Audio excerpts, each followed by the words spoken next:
Sa isang normal na pasok ng isang empleyado, ay mayroong standard 40 working hours sa loob ng isang linggo, 52 business weeks sa loob ng isang taon. Kaya hindi masama na sa haba ng oras at panahon na inilalaan natin sa paghahanap buhay, ay magkaroon naman tayo ng panahon para sa ating mga sarili. Yan yung tinatawag na work-life balance. Kung saan kailangan mabigyan ng pagkakataon ng sarili mo na gawin ang mga bagay na makapagpapasaya sa'yo. Depende na kung paano mo yan gagawin. Pwede kang mag-rides, gumala kung saan mo gusto, o lumabas kasama ang pamilya. Nasa sayo yun. Kung ano ang paraan na gagawin mo para huminga ng maluwag sa nakakapagod na sistema ng pamumuhay bilang isang individual. Good morning mga ka-ND4. So ngayon may gala tayo kasi naaya tayo pumunta ng Monte Maria. Ang oras ay 4:16 AM, 'di ba? Sobrang aga ng alis natin. Kasi yung mga kasama natin ay manggagaling pa ng Kabuyaw at tatagpuin natin sa Batangas. Kasi naka naka 4-way sila. Madami sila. So sabi nila yung plan is meron daw swimming. So ayun. Bigyan ko kayo ng update kapag nandun na tayo. At maipakita sa inyo yung mga view na dadaanan natin. So ayun, samahan nyo ako sa ating biyahe at adventure ngayon. Ito yung mga gala na kahit madaling araw ay hindi ka talaga tatamarin gumising ng maaga. Hindi ko nga sure kung nakatulog ba ako ng maayos dahil sa gala na to. Dahil na rin sa excitement ko na makagala ng malayo at syempre, swimming to eh. Kaya kahit gaano kaaga ng alis, ay palag-palag na. Isa nga pala sa dahilan kung bakit nagkaroon ng biglang outing ay dahil sa birthday ng uncle ko. Yun nga lang, hindi ko kasama mag-ina ko. Kasi walang ibang sasakyan na pwede nila masabayan. Nagkataon kasi na may lakad din ng family ng kapatid ko, kaya kahit nasabihan sila ay hindi rin sila nakasama. A few moments later. Dito na kami nagkita sa may roundabout ng sa may Balagtas. Ayan, sa may 7-Eleven. Ayan yung sasakyan nila.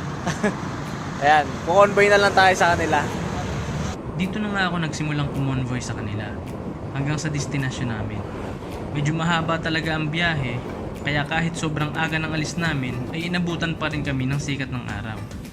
Pero pabor naman yun para sa akin na hindi kabisado ang daan. Bukod kasi sa madaming zigzag road, ay madami ka rin makakasabay ng mga tanker truck. Dahil dito din madadaanan ang Shell Import Terminal na dating refinery. Ito yung dating Shell Tabangao Refinery na pinashutdown na at ginawa na lang import terminal noong 2020 dahil sa epekto ng COVID-19. At syempre, mas maganda pa rin ang biyahe na may araw para mas makita mo ang mga gandang tanawin na minsan mo lang makikita. At makalipas ang ilang oras na biyahe, ay nakarating na rin kami sa lugar ng kaibigan ng auntie ko. So yun, maliwanag na. Good morning ulit. Ngayon ay nandito kami sa Pagkilatan, Batangas. We going to the beach! Ayan na yung mga kasama ko. Ayan, nagbababa na ng gamit. Kasi dadalhin nila dun sa sa tawag dito, sa bahay nung kaibigan ng tita ko. Ayun, dun. Akit kami dun. So ayan.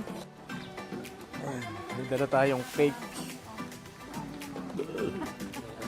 Bago ka makarating doon sa... Meron pa dun eh. Medyo malayo-layo din medyo matagal din yung naging biyahe namin. 1 oras mahigit.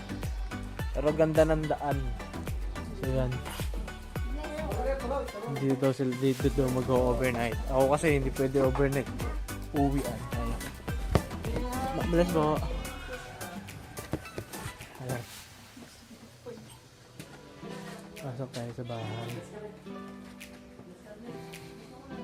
Pagdating nga namin ay nag-almusal lang saglit at inayos na namin ang mga gamit na dadalhin para sa swimming. Namili na rin kami saglit ng iba pang mga kailangan at pagkain na iihawin.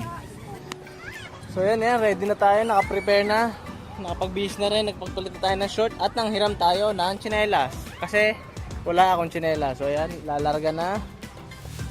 Dahil hindi natuloy yung bangang sasakyan sana namin papunta dun sa location, ay naghanap na lang kami ng ibang spot.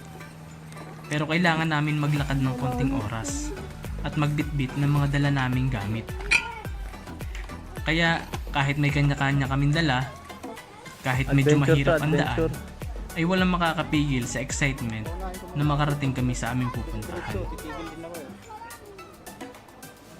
Yung kay Butas yung Mabatod, di ba? Yung pinuntahan niyo dati? Pumunta kayo doon, di ba? Hindi pa ako nakarating dun. Sarado ngayon. Bakit? Nirinig mo, pinapaganda lang yata. Kung makikita nyo naman, para kaming bumababa ng Sige po, kaya bundok sa itsura ng daan na binabaybay namin. At ito na nga, abang moment sa amin, nang marating namin yung dulo. Hindi man gaya ng ibang beach na may itim o puting buhangin, ay panalo ka na dahil napakaganda ng view. Mas lalong panalo dahil libre lang naman ang pwesto. Saan ka pa? At sinimulan na nga namin i-prepare ang mga lutuan at ihawan. Nag-set up na din kami agad ng cover para komportable at hindi mainitan habang nagluluto.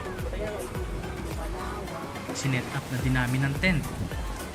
Kaya dahil laabutin tayo dito ng hapon, or abutin man tayo dito ng gabi, ready yung ating tulugan.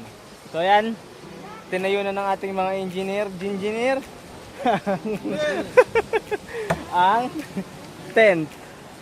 Ayan, anytime pag inantok tayo, edi diretso tulog.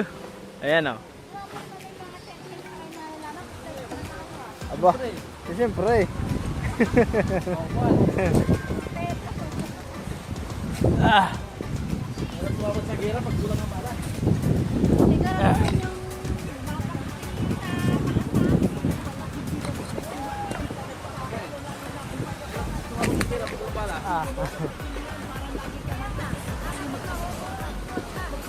At syempre, kagaya ng lagi mong makikita sa swimming, mga bata ang unang nag-i-enjoy.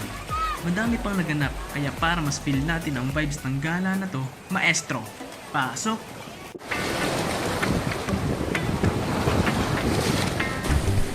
Sometimes life is good, but then the trouble comes my way.